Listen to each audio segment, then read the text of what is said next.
Hello दोस्तों, मैं हूं नरेंद्र पटेल। आज हम आपके लिए लेकर आए हैं एमपी बोर्ड क्लास 9 एक्सरसाइज 1.3 का क्वेश्चन नंबर दूसरा सवाल।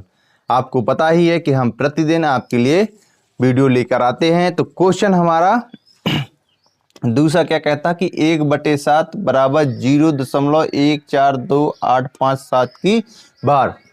ये कहता है इसमें ये जो कह रहा है 2/7, 3/7, 4/7, 5/7 और 6/7 हैं। तो इसमें बिना भाग दिए आपको इसका मान निकालना है, क्या निकलेगा। तो इसको हम आपको हल करके बताएंगे कि कैसे इसको हम हल करेंगे, क्योंकि हमारे पास उसने उदाहरण के रूप में दे रखा है, संकेत में भी लिखा है कि 1/7 का मान कितना है 0.142857 है। कितना है 1425857 है। तो अब आपको यहाँ दिमाग लगाना है कि जब 1/7 का मान इतना है तो 2/7 का क्या होगा, 3/7 का क्या होगा, 4/7, 5/7 और 6/7। इसके लिए वो कहता बिना भाग दिए आपको भाग विधि का प्रयोग किए बताना है। तो इसके लिए सीधा सा उपाय हम ये करेंगे कि 1/7 है, यदि हमें 2/7 है तो इसको 1/7 में यदि हम 2 का गुणा कर देंगे, किसका करेंगे,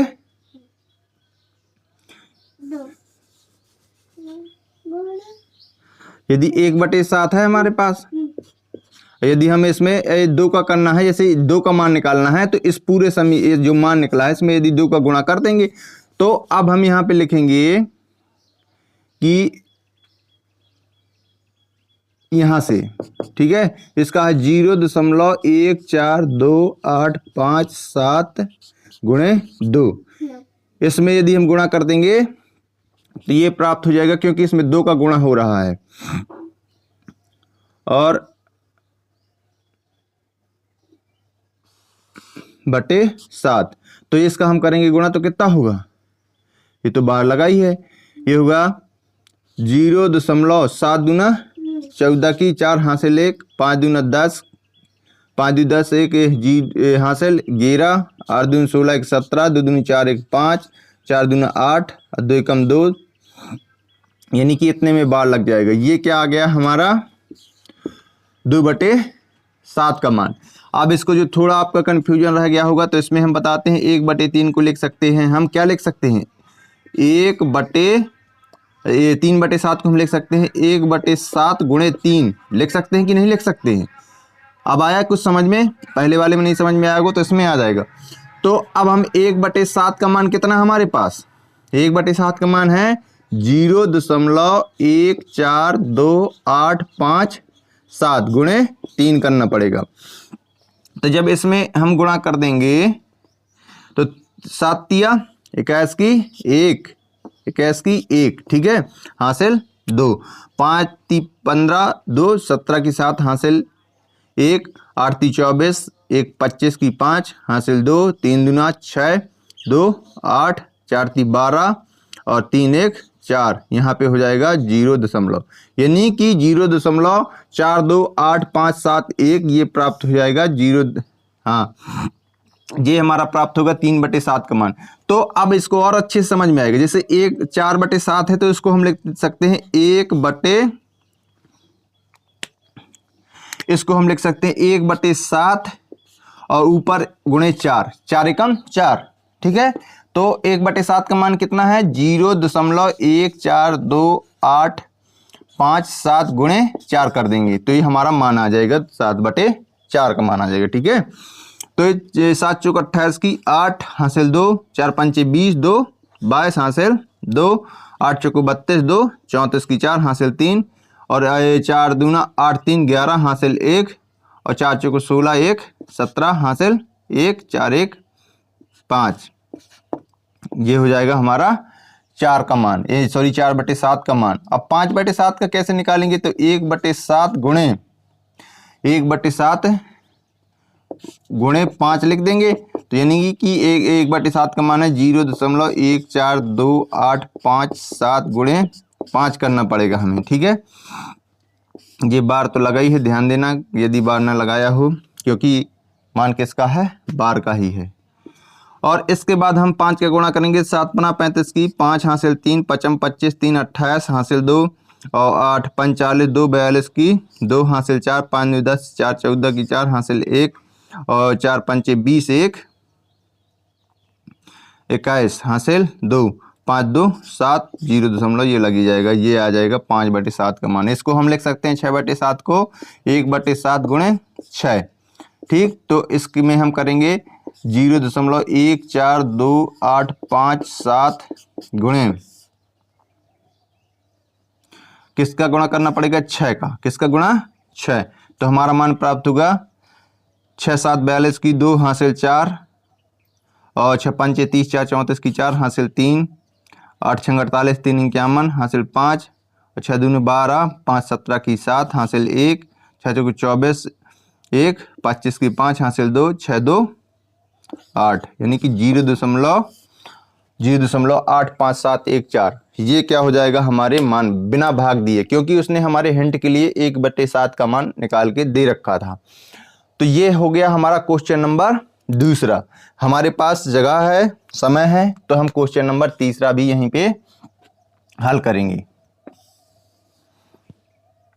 क्वेश्चन नंबर तीसरे का 3 सवाल हैं, यानी कि हम इसमें पहला सवाल आपको हल करके बता रहे हैं। तो क्वेश्चन नंबर तीसरा क्या है, निम्नलिखित को P/Q के रूप में व्यक्त कीजिए। निम्नलिखित को P/Q के रूप में व्यक्त कीजिए, जहां P और Q क्या है, पूर्णांक है। Q का मान कभी भी यहाँ पे 0 नहीं है। यानी कि किसको हमें व्यक्त करना है, 0.6 की बार को किसके रूप में व्यक्त करना है, P/Q के रूप में। आपको याद होना चाहिए कि जो हमारे क्वेश्चन नंबर इसी का 1.3 का क्वेश्चन नंबर पहला था, तो वो भिन्न में दिया था, प्रमेय के रूप में दिया था, दशमलव में चेंज करवाया था। ये दशमलव में दिया है तो इसको भिन्न में चेंज करवा रहा है। तो इसके लिए हमें क्या करना पड़ेगा, हल करना पड़ेगा। तो हल हम कर रहे हैं। ये हल क्या होगा, ये क्या लिखा 0.6, तो हम लिखेंगे माना x बराबर 0.6 की बार। कोई दिक्कत। ये हो गया हमारा समीकरण 1। हमने मान लिया कि ये किसके बराबर है, x के बराबर है। तो हम लिखेंगे समीकरण 1 में 10, ये गुणा नहीं करना है, 10 का गुणा करने पर।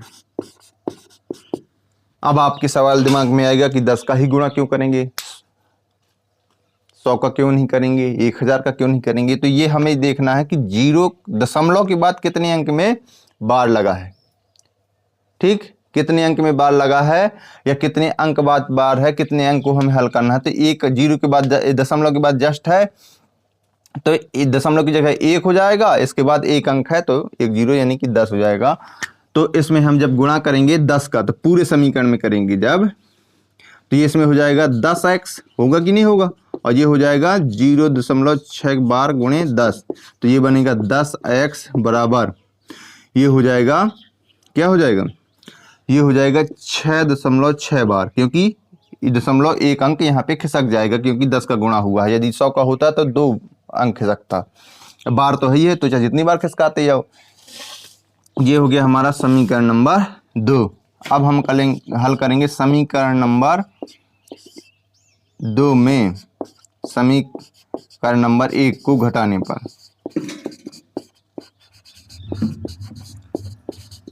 तो समीकरण 2 लिखेंगे 10x बराबर 6.6 की बार। यहाँ पे समीकरण 1 क्या है, x बराबर 0.6 की बार। अब ये जब घटाएंगे तो चिन्ह परिवर्तित हो जाएंगे। तो 10 में से माइनस का 1x जाएगा तो 9x बचेगा, और यहाँ पे देखना बार से बार चला गया तो 0, यानी कि 6 बार से 6 बार गया तो 0, फिर दशमलव, फिर 6 में 0 जाएगा तो 6, यानी कि हमारा क्या प्राप्त हो गया, 9x बराबर 6। कितना प्राप्त हुआ, 9x बराबर 6। तो x बराबर हो जाएगा 6/9, यानी कि इसको काटेंगे कितने से, 3 से, 3 दूनी 6, 3 त्रिका 9, तो x बराबर क्या हो गया, 2/3। जो हमारा x बराबर 6 की बार के रूप में था सवाल, x बराबर क्या था, सॉरी 0.6 की बार में था, ये किस रूप में बदल गया, 2/3, अर्थात P/Q के रूप में बदल गया। तो इस प्रकार से हमने आपको आज सिखाया है कि आपको बिना भाग दिए कैसे प्राप्त कर लेना है, और जीरो यानी कि दशमलव के रूप में है तो उसको मतलब परमेय या पी बटे क्यू के रूप में कैसे बदलना है।